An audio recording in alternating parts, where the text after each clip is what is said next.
मुख्यमंत्री योगी आदित्यनाथ के नेतृत्व में उत्तर प्रदेश का 10वां बजट आया। ये इस सरकार के इस टर्म का आखिरी पूर्ण बजट है। इतिहास का सबसे बड़ा बजट आया है। 9,12,000 करोड़ से ज्यादा का यह बजट आया। लेकिन आज हम इस बजट पर चर्चा नहीं करेंगे। आज हम चर्चा करेंगे नवनिर्माण के 9 साल पर। 9 साल में सरकार ने अब तक क्या किया है, क्योंकि सरकार ने इस बजट को प्रदेश के सामने रखने से पहले एक आर्थिक सर्वेक्षण करवाया है। उस आर्थिक सर्वेक्षण में बताया है कि पिछले 9 सालों में क्या कुछ किया गया है, और इतिहास में पहली बार हुआ है उत्तर प्रदेश के कि आर्थिक सर्वेक्षण प्रदेश के सामने रखा गया है। तो क्या इस सर्वेक्षण में है, उसी विषय पर आज चर्चा करेंगे। नमस्कार, मैं हूं आपके साथ अभिषेक पुंडी और मेरे साथ मौजूद हैं मृत्युंजय शर्मा जी। सर, बहुत स्वागत है आपका। धन्यवाद। आर्थिक सर्वेक्षण जो इतिहास में पहली बार पेश किया गया और नव निर्माण के 9 साल जो बताए गए, क्या हुआ उन 9 सालों में, क्या बदला उत्तर प्रदेश में और इस सर्वे में क्या है? अभिषेक जी, देखिए, एक तो सबसे पहले अपने आप में आर्थिक सर्वेक्षण का पहली बार उत्तर प्रदेश के इतिहास में पेश किया जाना, यही बहुत बड़ा एक, आप इसको इवेंट बोल सकते हैं। क्योंकि देखिए, इतने वर्षों तक आजादी के बाद कोई आंकड़े बेस्ड जो हम बोलते हैं पॉलिसी में की, वो नहीं होती है जब तक आप इकोनॉमिक सर्वे में बताते नहीं है कि हम खड़ा कहां पे हैं। इस बजट में सबसे पहले ये कोशिश की गई कि बताया गया कि उत्तर प्रदेश की हालत, चाहे वो फिस्कल डिसिप्लिन में हो, बजट के आकार में हो, बैंकिंग के क्षेत्र में हो, विभिन्न सोशल सेक्टर्स में हो, पहले हमें पता तो चले कि उत्तर प्रदेश खड़ा कहां है आज। और इकोनॉमिक सर्वे ने बहुत अच्छे से कंपेयर करते हुए यह भी बताया है कि किस प्रकार से 2016-17 के आसपास का जो आप दौर देखेंगे, तो आप देखेंगे जितने भी ब्रॉडर मानक होते हैं फाइनेंसेस के और स्टेट के, एक तरह से बजट के, एक तरह से स्टेट के फाइनेंशियल हालत की, वो अपने निम्नतम स्तर पर थी। एग्जाम्पल मैं आपको देता हूं, जब देश आजाद हुआ तो उसमें देखेंगे उस समय उत्तर प्रदेश अविभाजित था और उसका देश की जीडीपी में जो भागीदारी थी करीब करीब 14.5% थी। वो धीरे धीरे कम आते आते आते आप देखेंगे 2016-17 के आसपास वो 8.4% तक आ गई। अब वो फिर से ऊंची उड़ान उसने लेनी शुरू की 2017 के बाद, आप देखेंगे, और अब वो 9.1% पे आ चुकी है। वो वापस बढ़ने लगी। इसी प्रकार आप प्रति व्यक्ति आय देखें, जब देश आजाद हुआ था उस समय की प्रति व्यक्ति आय आप देखेंगे तो करीब करीब देश के बराबर पे थे हम प्रति व्यक्ति आय में। 2014-15 के आते आते वो देश के प्रति व्यक्ति आय की आधी हो चुकी थी, 50%।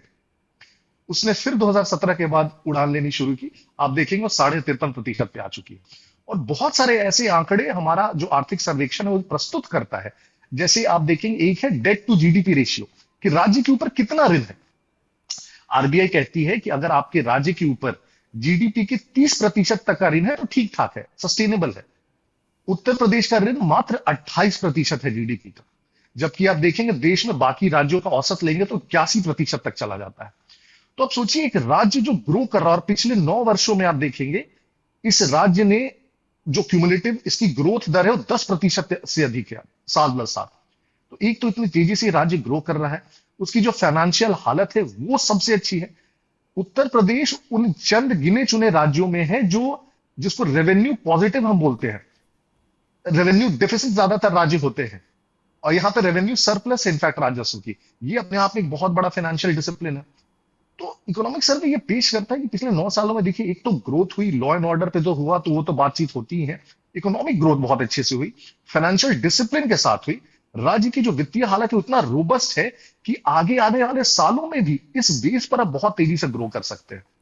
तो इसलिए ये सबसे ज्यादा सुखद है। देखिए, किसी भी राज्य को ना विकसित बनने में जो बहुत समय लग सकता है। कोई भी अगर कहता है 2-5 साल में विकसित हो जाए तो संभव नहीं है।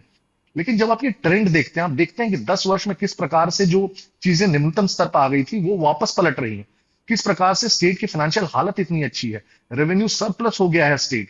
जिस प्रकार की इनफैक्ट इकोनॉमी अगर आप देखेंगे तो जिन चीजों की बात की जा रही है, डीप टेक की बात की जा रही है, एआई की बात की जा रही है, इनोवेशन लैब्स की बात की जा रही है, तो ये बहुत सुखद है। दिखता है कि हम सही रास्ते पे जा रहे हैं। अच्छा, वो कारण बता पाएंगे सर, जो आपने बताया कि बढ़ती हुई अर्थव्यवस्था कैसे नीचे पहुंच गई? ये जो 8.4 तक आपने बताई, अब कोई राज्य है वो लगातार काम कर रहा है, बजट भी उसका बढ़ रहा है, तब उसकी जो है भागीदारी, हिस्सेदारी केंद्र में कैसे घट जाती है? वो उस वक्त ऐसा क्या हुआ? क्या होता है अभिषेक जी, क्या होता है अभिषेक जी, देश के सारे राज्य अपने आप में ग्रो कर रहे हैं। जैसे 91 के बाद जब लिबरलाइजेशन आया, आप देखेंगे तो जो हमारे दक्षिण के राज्य थे उन्होंने बहुत तेजी से ग्रो की, तो देश की जीडीपी में जो उनका हिस्सा था वो धीरे धीरे बढ़ता गया। लेकिन वैसे राज्य जो उस ग्रोथ में भाग नहीं ले पाए, उनके जीडीपी, भले उनकी जीडीपी एब्सोल्यूट नंबर्स में बढ़ रही हो, लेकिन दूसरे राज्यों की जीडीपी, जीएसडीपी चूंकि तेजी से बढ़ रही है, तो इनका हिस्सा कम होते गया। और उत्तर प्रदेश में भी यही हुआ। आप देखिए 2012 से 17 का दौर, जब लॉ एंड ऑर्डर किसी राज्य का खराब होता है तो सबसे पहले वहां से भागने वाले लोग होते हैं प्रोफेशनल्स, डॉक्टर्स, इंजीनियर्स, इंडस्ट्रीज। तो आप देखेंगे, और जीडीपी में अगर इंडस्ट्रीज का, सर्विस सेक्टर का, अगर उसका प्रोपोर्शन कम होने लगेगा तो अपने आप जीएसडीपी जो देश में भागीदारी है उसकी, वो कम होता रहेगा। वो कम होगा तो प्रति व्यक्ति आय भी कम होगी। वो जब कम होगा तो बजट पे भार भी पड़ेगा। जब बजट पे भार पड़ेगा तो दूसरे सोशल सेक्टर स्कीम्स के लिए आप पैसे ज्यादा नहीं दे पाएंगे। तो साइकिल है ये पूरा, है ना। और ये साफ साफ, अब देखिए कई बार क्या होता है, पॉलिटिकल नैरेटिव में तो कुछ भी बोल के लोग निकल जाते हैं, लेकिन जब आंकड़े सामने होते हैं तो दिखने लगता है साफ साफ कि कितना अंतर है उस सरकार में और वर्तमान की सरकार में। और वही झलका है आर्थिक सर्वेक्षण से और उसके बाद का जो बजट प्रस्तुत किया गया है। अच्छा सर, एक चीज और समझना चाहूंगा। जो आर्थिक सर्वेक्षण आया वो आया 8,33,000 करोड़ रुपए का, लेकिन जब जो नया बजट आया वो आया 9,12,000 करोड़ रुपए का। तो इसमें क्या अंतर है? देखिए अभिषेक जी, टेक्निकली क्या होता है, जो आर्थिक सर्वेक्षण होता है वो पिछले वर्ष का जो परफॉर्मेंस है, फाइनेंशियल परफॉर्मेंस है राज्य का, उस पर आधारित होता है। और जो बजट है वो आने वाला जो वित्तीय वर्ष है उसके लिए होता है, और इसीलिए वो आपको डिफरेंस दिख रहा है। मतलब आसान भाषा में समझ ले कि 8,33,000 करोड़ खर्च कर चुकी है सरकार। पिछले वर्ष का बजट आप ले लीजिए जी, और ये आगे आने वाले वर्ष का बजट आप बता रहे हैं जो 9,12,000 करोड़। बिल्कुल। अच्छा ठीक है। मैं अखिलेश सरकार के वक्त का बजट देख रहा था, आखिरी बजट। तो सर, जो अखिलेश के वक्त का जो बजट था, आखिरी बजट, वो लगभग 3.5 लाख करोड़ रुपए का था। लेकिन इन 9 सालों में ऐसा क्या बदला कि ये दोगुने से भी ज्यादा बजट पहुंच गया, मतलब लगभग तिगुना होने वाला है? बिल्कुल, बहुत अच्छा आंकड़ा आपने पेश किया इनफैक्ट अभिषेक जी, कि करीब करीब 9 सालों में आप देखेंगे तो जो बजट का आकार है वो 2.5 गुना से ज्यादा हो चुका है। और ये इसलिए हो पाया क्योंकि जो हम प्रदेश की आर्थिक विकास दर की बात कर रहे थे, वो आप देखेंगे पूरे ये 9 वर्षों में 10.8% के करीब रही, जो अपने आप में देश के सबसे अग्रणी राज्यों में है ये विकास दर। तो लगातार जब आप इतनी तेज विकास दर से साल दर साल 9 साल ग्रो करते हैं तो बजट का आकार अपने आप बढ़ता जाएगा। और वही कारण है कि जब हम बार बार वो राजस्व में कह रहे हैं कि रेवेन्यू सरप्लस स्टेट है, क्योंकि आप इतना रेवेन्यू जनरेट कर पा रहे हैं इस हाई ग्रोथ के कारण कि आपके पास एक्स्ट्रा रेवेन्यूज भी हैं। मतलब हम कमा पा रहे हैं तभी हम खर्च कर पा रहे हैं, इसीलिए ये कमाई लगातार जो है सरकार की बढ़ रही है और बजट भी बढ़ रहा है। मतलब ये सोचने वाली बात है कि आज़ादी से लेकर अब तक 2016-17 तक की बात करें तो लगभग 3.43 लाख करोड़ का ही उत्तर प्रदेश का बजट पहुंचा, क्योंकि कमाई नहीं रहे थे। उसके बावजूद अब जब नीतियां और इंफ्रास्ट्रक्चर खड़ा किया गया 9 सालों में, उसी का ये नतीजा है कि ये आर्थिक सर्वेक्षण आया और जिसमें पता चला कि 8,33,000 करोड़ रुपए का काम सरकार कर चुकी है। और ये 9 लाख करोड़ से ज्यादा का जो बजट दिया गया है वो इसीलिए दिया गया है। और इतिहास में पहली बार हुआ है कि सरकार ने अपने कामकाज का ये ब्यौरा आर्थिक सर्वेक्षण के जरिए रखा है। अच्छा सर, ये सरकार ही तैयार करवाती है, कोई और एजेंसी, आरबीआई जैसी या कुछ और? कौन तैयार करता है इस सर्वे को? जी, जो आर्थिक सर्वेक्षण होता है, जैसे केंद्र में आप देखेंगे फाइनेंस कमीशन होता है, वैसे सारे स्टेट्स में फाइनेंस कमीशन होती है, उसका काम होता है आर्थिक सर्वेक्षण तैयार करना।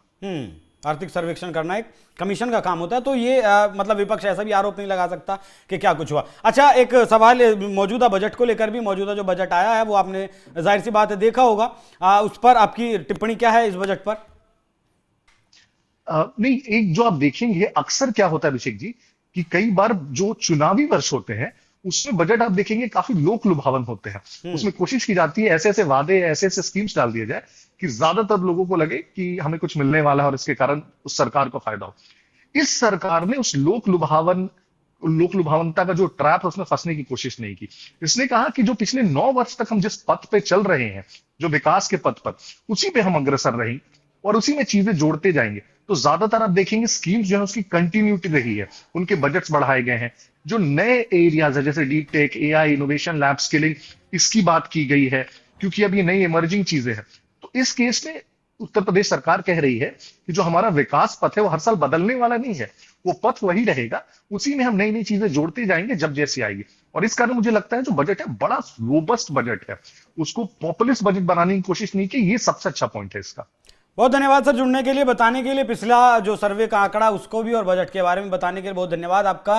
बाकी इतिहास में पहली बार जो काम योगी आदित्यनाथ की सरकार ने किया है, इस पर आप लोगों की राय क्या है कमेंट बॉक्स में जरूर बताइएगा। नमस्कार।